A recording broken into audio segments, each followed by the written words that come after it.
PH scale దేనికి use చేస్తారంటే ఒక సొల్యూషన్ నేచర్ అదొక ఎసిడిక్ నేచరా, న్యూట్రల్ నేచరా ఆర్ బేసిక్ నేచర్ అనేది తెలుసుకోవడానికి అనమాట.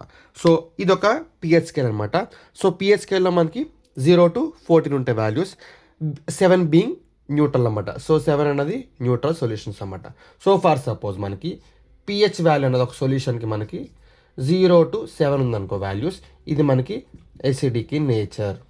అంటే దీంట్లో 0 నుంచి 7 లోపల ఉంటే ఎసిడిక్ ఇన్ నేచర్. ఒకవేళ పిహెచ్ వాల్యూ అన్నది మనకి 7 ఉంటే న్యూట్రల్ ఇన్ నేచర్. ఒకవేళ పిహెచ్ వాల్యూ అనేది మనకి 7 to 14 అంటే ఈ విండోలో అంటే ఈ గ్యాప్లో మనకి ఉంటే కనుక దీన్ని మనం alkaline or basic in nature అన్నమాట.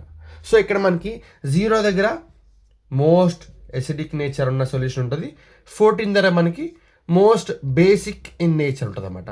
సో మనకి ఎసిడిటీ ఇలా అవుతుంది ఇంక్రీజింగ్. సో ఎసిడిటీ అన్నది ఇలా ఇంక్రీజ్ అవుతుంది, బేసిక్ నేచర్ అన్నది ఇలా ఇంక్రీజ్ అవుతుంది మన బేసిక్ నేచర్. సో మనకి పిహెచ్కేలో మనకి ఇలా వాల్యూస్ వెళ్ళే కొద్దీ మనకి ఏం జరుగుతుంది, మనకి ఎసిడిక్ నేచర్ తగ్గిపోతూ ఉంటుంది, బేసిక్ నేచర్ పెరుగుతూ ఉంటుంది అన్నమాట.